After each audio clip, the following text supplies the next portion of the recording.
Think about the last time you turned off the lights in your bedroom. Think about that sudden, irrational spike of adrenaline that hit you the moment the room went black. You didn't run to your bed because you were childish. You ran because your DNA remembers a truth we've spent centuries trying to forget. We tell our children that the closet is empty.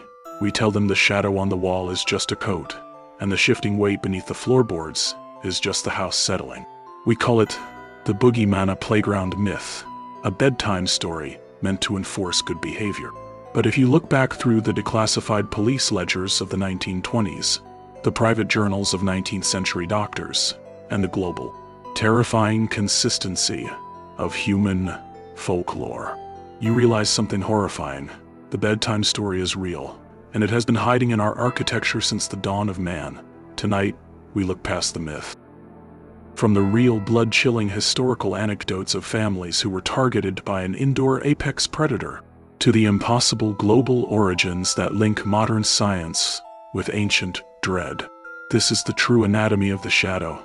Lock your doors, close your closets, and whatever you do, don't look under the bed. We are taught from a very young age that the dark is empty. We are told that the shadow stretching from the corner of the bedroom closet is just an old winter coat hanging from a hook. We are told that the rhythmic, unsettling scratching inside the drywall is just a field mouse seeking shelter from the cold, or merely the natural shifting of a house settling into its foundation. We are given nightlights. We are given soft blankets, gentle assurances, and comforting, systematic lies. But if you step back from the modern assurances of the 21st century and look back through the forgotten diaries of the 19th century, through the dust-choked transcripts of old asylum intakes, and through the crumbling pages of rural police ledgers, you find a terrifying universal common denominator. You find a recurring nightmare that does not care about geography, class, culture, or time. It is a presence that has lingered at the edge of human consciousness for as long as we have had rooms to sleep in and doors to close.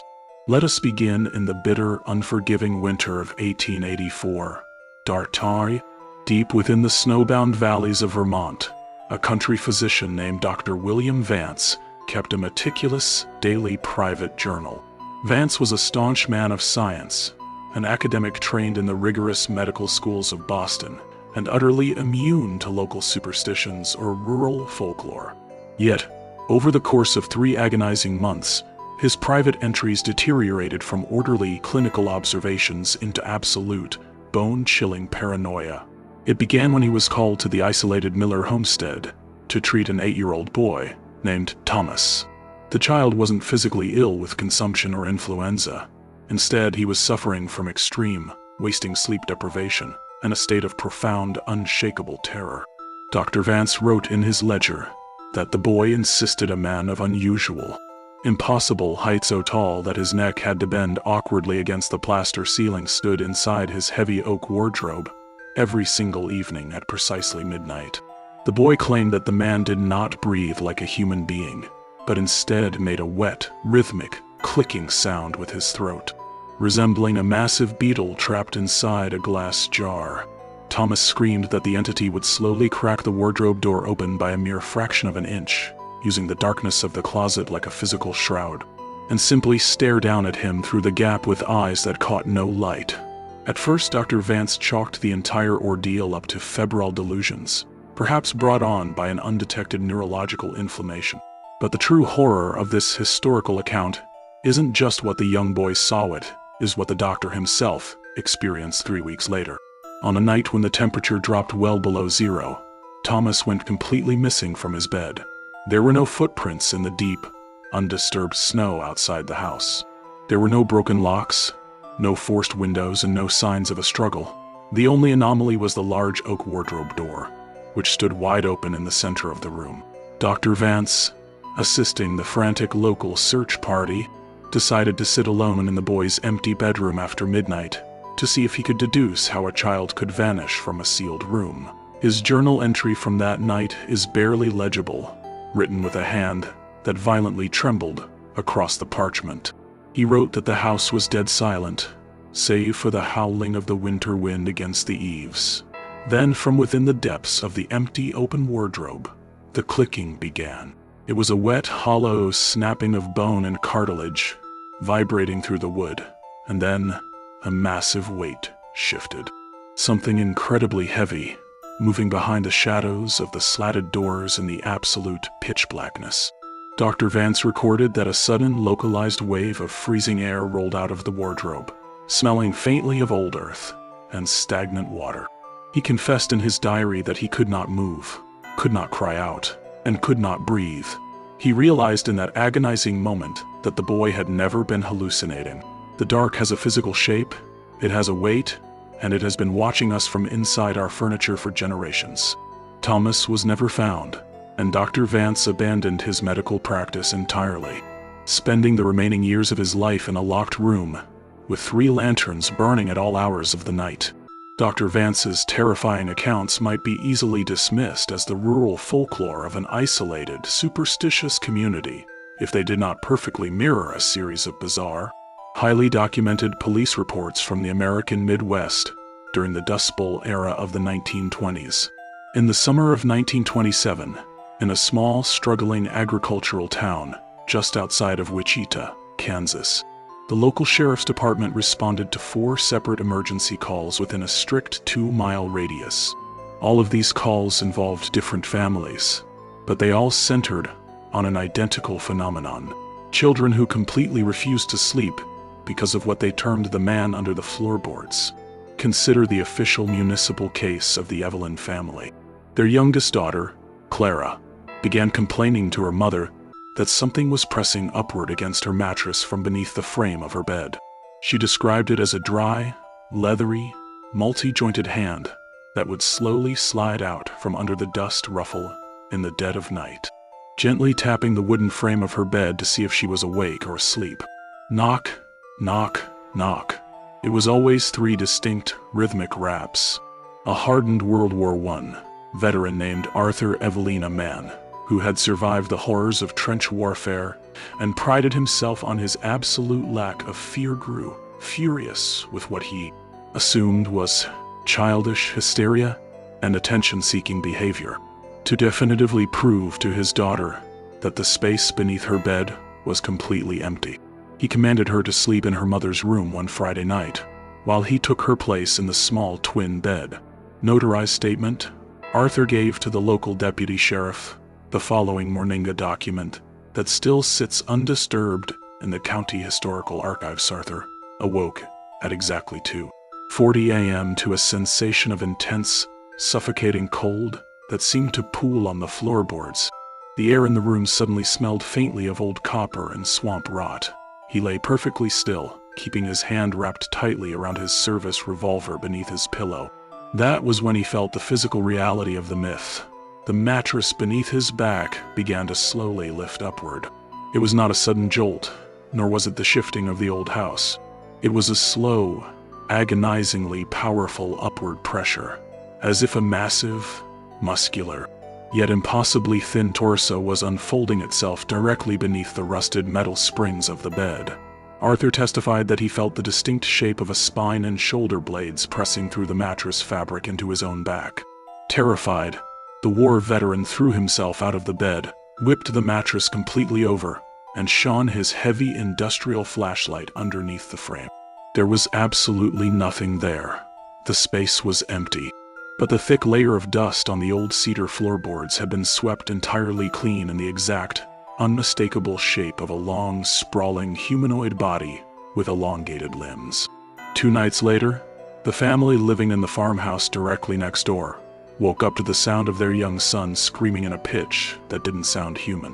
When they broke down his bedroom door, the window was securely locked from the inside. The closet was bare, but the boy's ankles were covered in deep purple, with elongated finger marks wrapping entirely around his bonies, if he had been violently dragged toward the narrow space beneath his bed, before his parents broke through the lock.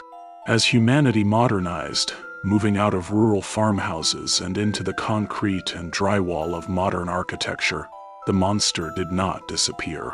It simply adapted to the changing layout of our homes.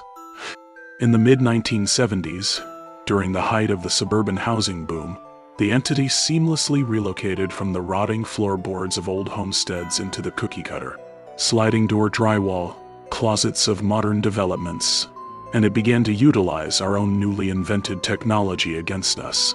In the autumn of 1975, a prominent child psychologist named Dr. Elizabeth Vance recorded a series of intensive audio therapy sessions with a 6-year-old patient named Michael in San Diego. Michael's terrified parents had brought him to the clinic because the child had suddenly developed a deeply disturbing habit of mutilating his own toys, specifically using kitchen shears to cut off their limbs, sever their heads, and hide the pieces in dark, obscured corners of the house. On the magnetic tape recordings, which were later seized by authorities, Dr. Vance can be heard asking Michael in a soft, guiding voice why he put the severed pieces of his teddy bear into the dark floor vents of his bedroom. Michael replied in a flat, monotone voice that completely lacked the cadence of a child. He said he did it because the man asked for them. He said the man was hungry, but that he didn't want to come out into the light of the bedroom yet because he was too thin, and that if he stepped into the light, his dry bones would break. When asked who this man was, Michael explained that the man lived permanently behind the clothes in his closet, that he had no face at all, just a wide mouth located where his neck should be, and that he had threatened to use Michael's fingers if he wasn't fed enough meat. Dr. Vance assumed Michael was projecting some form of deep-seated familial trauma or abuse. But the analog tape recordings contain a terrifying acoustic anomaly that forensic experts could never explain. During the final session recorded before Michael's family abruptly packed their belongings and fled the state in the middle of the night, Michael suddenly stopped speaking mid-sentence. On the tape, beneath the heavy hiss of the magnetic reel, you can distinctively hear a third voice. It is incredibly faint, but it doesn't speak through the microphone in the room. Instead, it sounds as though it is vibrating directly onto the magnetic tape itself through a localized electromagnetic frequency. It is a low, raspy, dry drawl that utters 5 words. "He is mine. Turn off the light." That very evening, Dr. Vance went back to her office after hours to transcribe the tape, trying to understand what she had heard. The clinic building was completely deserted, illuminated only by the harsh, humming fluorescent lights of the corridor. According to her own official security report filed with the building's management, she suddenly felt an overwhelming, instinctual sense of being watched from the walk-in supply closet situated at the absolute end of the hallway. When she approached the door, she froze. A shadow was being cast on the wall directly opposite the closet door. The sun had set hours ago. There was no light source from the windows capable of casting a shadow of that size or shape.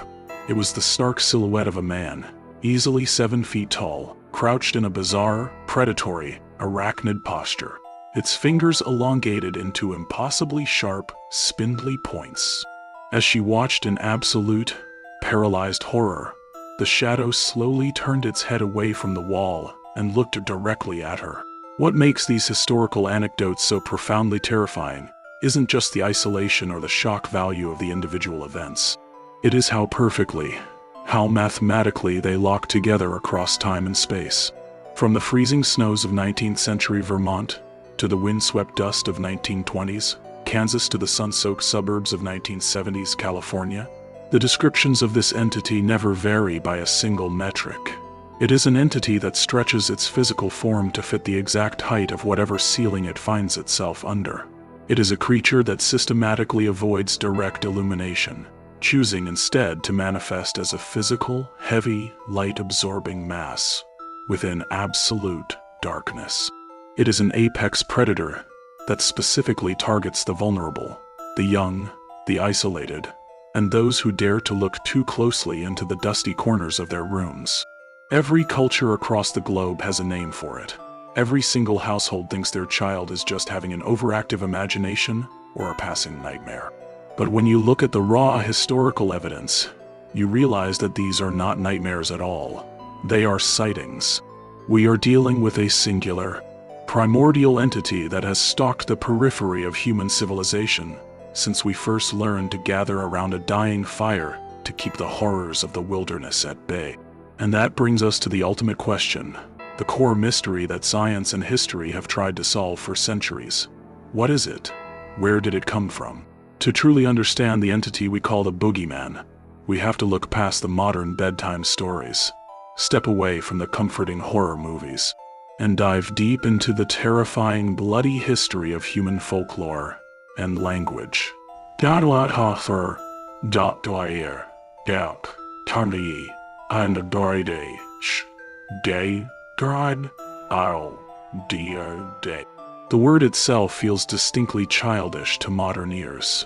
We use it lightly in conversation, using it to dismiss the irrational, fleeting terrors of our youth. It operates as a linguistic shield, a phrase used by parents to protect children from their own instinctual fear of the dark. But if you trace the etymology of the word boogeyman down into the deepest, oldest roots of human language, the childish veneer completely peels away to reveal something ancient, linguistic, and deeply unsettling. Etymologists trace the modern English word back to the Middle English bog, or bug, which did not originally mean a small crawling insect as it does today. Instead, hundreds of years ago, it denoted a terrifying specter, an invading goblin, or a physical phantom. It is the direct etymological root of words like bugbear, boggart, and even the modern psychological concept of bugging someone, meaning to creep up on them, to dismantle their peace of mind, to occupy their space without permission.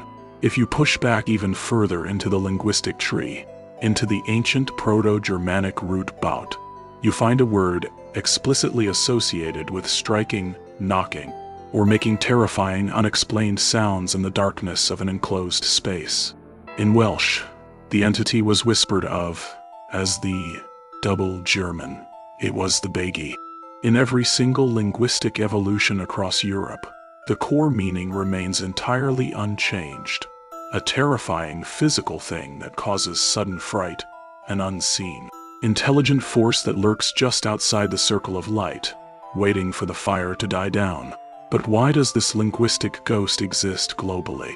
If the boogeyman were merely a convenient pedagogical tool invented by stressed, historical parents to make their children behave and stay in bed, we would logically expect the myth to vary wildly based on local customs, regional wildlife, and distinct cultural fears.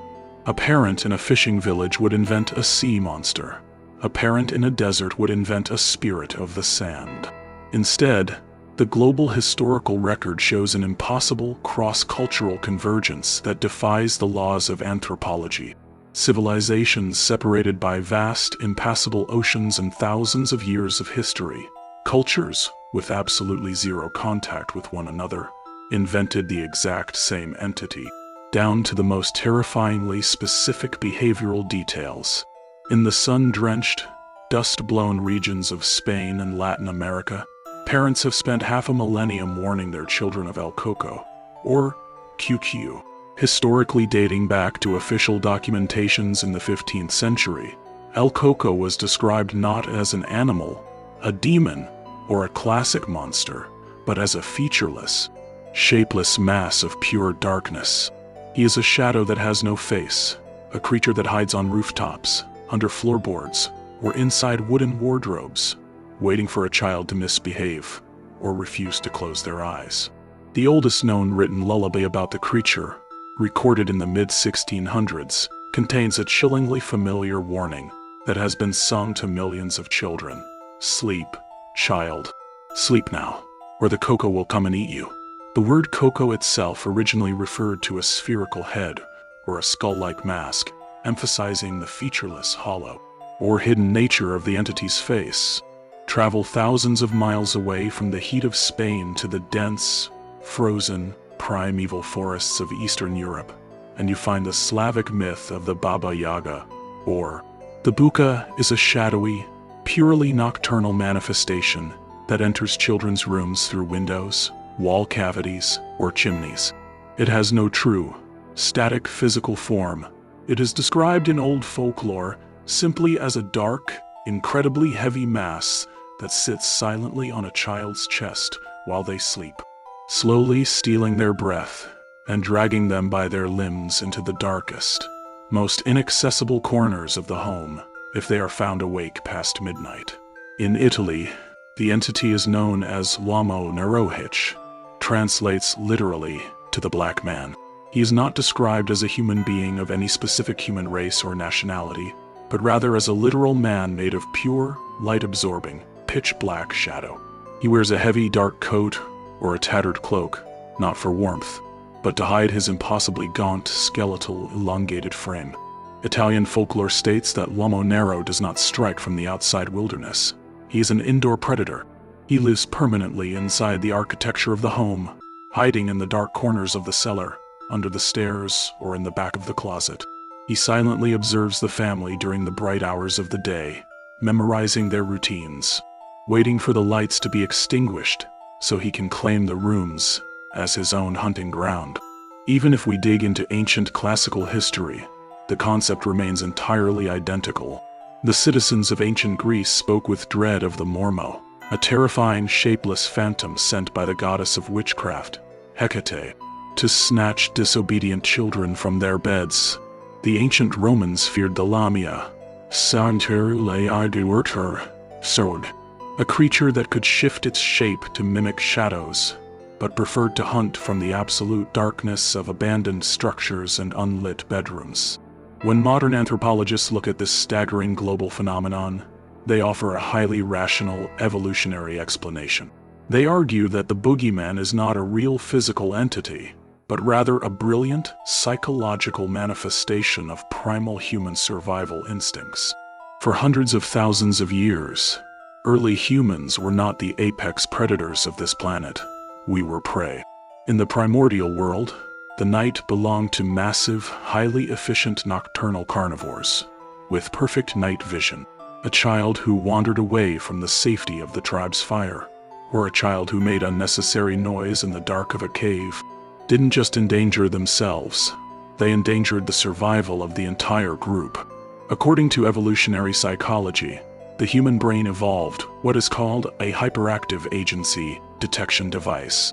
It is a harsh survival mechanism that forces our subconscious mind to assume a shadow is a living threat. If you look at a dark corner in a cave and assume it's just a rock formation, and it turns out to be a cave hyena, you die, and your genetics are wiped out.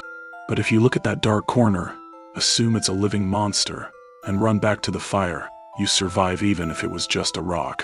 Under this theory, the boogeyman is a genetic memory. It is the psychological personification of the leopard in the tall grass, the wolf outside the cave mouth, the raw, ancient terror of being hunted in the dark, passed down through our DNA for millennia. It is an instinctual hallucination designed to keep us terrified of the places where predators hide. But while this evolutionary psychological theory is deeply comforting to the rational mind, it fundamentally fails to explain the physical anomalies, law enforcement records, and forensic evidence that litter our historical archives. If the boogeyman is purely an evolutionary trick of the mind, a hallucination born of fear and stress, why does it leave physical traces? Why does it warp physical matter? Throughout the 18th and 19th centuries, as judicial systems across Europe modernized and began keeping meticulous, centralized criminal records, magistrates frequently ran into cases that utterly defied rational, scientific explanation. In rural France, during the 1760s, a sudden wave of child disappearances was blamed entirely by the local populace on the croque-mitaine French variation of the boogeyman, whose name literally translates to the mitten cruncher, a direct reference to an entity that snaps off the fingers or hands of children who dare to stretch their limbs out of their beds into the dark. Local authorities assumed a human serial killer or a pack of wolves was at work. They deployed royal regiments and local militias to scour the forests and mountains. Yet, the disappearances continued to occur exclusively from within heavily fortified, locked, and barred farmhouses. In 3 separate official police reports from the mountainous region of Auvergne, children vanished from rooms where the heavy oak doors were bolted from the inside. The windows were shuttered and pinned with iron rods, and the parents were sleeping only feet away in the same room. The only physical evidence left behind in each case was a distinct, sickening odor of sulfur, copper, and decaying organic matter, and a thick, greasy layer of oily, black soot concentrated heavily around the interior doors of the bedroom closets. The human killer was never found, No tracks were ever discovered outside, and the disappearances stopped as abruptly and mysteriously as they had begun. Furthermore, we cannot ignore the modern global medical phenomenon known as sleep paralysis. Every single night, millions of people across the globe, spanning every socioeconomic demographic, race, and culture, report an identical, terrifying experience.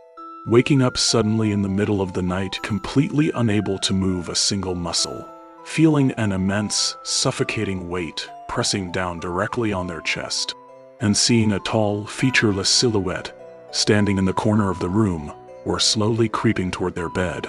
Medical science attributes this to an overlap between the REM sleep cycle and waking consciousness, causing the motor cortex to lock up while the brain projects dream imagery onto the physical world.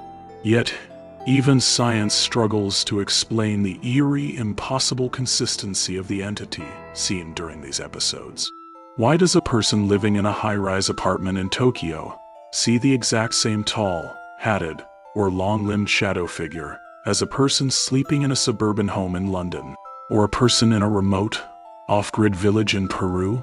Why does the human subconscious mind, when left to its own devices in a state of paralysis, consistently construct the exact same architectural nightmare? Why does it always hide in the closet first? Perhaps the most terrifying, well-documented historical case study regarding the physical reality of this entity comes from the legal archives of colonial America. In the late 1600s, during the height of the puritanical witch trials, a young man named Caleb Hobbs was arrested in a small, isolated settlement outside of Boston, Massachusetts. Hobbs was accused of the brutal murder of his 3 younger siblings. The evidence against him was largely circumstantial, but the terrified, superstitious community demanded a swift execution to restore order. Throughout his entire trial, Hobbs refused to plead for his life, nor did he display any signs of guilt or malice. He did not deny that his siblings were dead, but he steadfastly, calmly denied that he had ever raised a hand against them. In his final testimony before he was taken to the gallows, which was recorded word for word by the court clerk in meticulous cursive script, Hobbs gave an account that sounds horrifyingly modern, predating our psychological concepts of the Boogeyman by centuries. He testified under oath that for months, a physical figure he called the Hollow Man had taken up permanent residence in the small, unlit crawl space located directly above their log cabin's sleeping loft. He claimed that the entity did not have a rigid skeleton like an animal or a man, but could compress its skin and mass to slide effortlessly through the narrow, half-inch gaps in the rough ceiling boards. He stated that the entity would wait patiently until the family's hearth fire burned down to gray embers, and then it would slowly descend, hanging upside down from the exposed rafters directly above his siblings' shared bed. Hobbs told the court, "It does not have eyes to see us as men see, but it feels the warmth of our breath in the cold air. It took my youngest brother first. I saw it draw the air straight out of his open mouth until his skin turned white as lard and his chest collapsed. When I tried to scream, the thing turned its featureless gaze upon me, and the very voice died in my throat, freezing my tongue. It told me in a voice like rubbing dry leaves together that it has lived under the floors of this land since before the trees had names, and that it will never leave, because a human house is just a better, tighter cage to catch its meat." The puritanical court dismissed Hobbs as a madman, a demonic heretic, and a liar, and he was promptly hanged from an elm tree. But 40 years later, long after the family had vanished, when the old cabin was being completely torn down by a new landowner to clear space for a county road, a team of workmen discovered a hidden cavity between the double-layered log walls behind the children's old sleeping loft. Inside that dark, completely sealed space, they did not find animal nests, old supplies, or colonial artifacts. Instead, they found dozens of small, crude dolls made of twisted twigs, dead grass, and human hair, along with hundreds of deep, frantic scratch marks carved into the solid, seasoned oak logs from the inside as if something with impossibly long, sharp, unyielding fingers had spent decades clawing its way through the dark wood. waiting patiently for the next family to build their home above its ancient hunting ground. Horrors. Kawaii. Kawais. We like to believe we are completely safe in our modern hyper-connected world. We have brightened our streets with high-intensity LED electricity. We have filled our smart homes with automated lights, motion sensors, and security cameras. We have relegated the boogeyman to the safe, profitable realm of children's animated movies, Halloween costumes, and campfire stories. But the deep, bloody history of this entity teaches us a brutal, unshakable truth. The dark does not recede or vanish just because we turn on a light switch. It simply moves. It retreats into the small, overlooked spaces that we leave behind in our architecture, into the narrow gap beneath the mattress, into the heavy darkness behind the half-closed closet door, into the metal darkness of our heating vents, and into the unexplainable shadow cast on the drywall. The boogeyman is not a product of our imagination. Our imagination is a product of the boogeyman. It is the ancient, unchanging baseline of human fear, the physical embodiment of the dark itself. And tonight, when you turn off your television, when you slide beneath your blankets, when you close your eyes, and you hear that faint, inexplicable scratching sound from within your closet, or that subtle, heavy shift of weight beneath your floorboards, remember the centuries of historical testimonies that came before you. Do not look. Do not turn on your flashlight. Do not investigate. Because the oldest, most absolute rule of the dark is simple.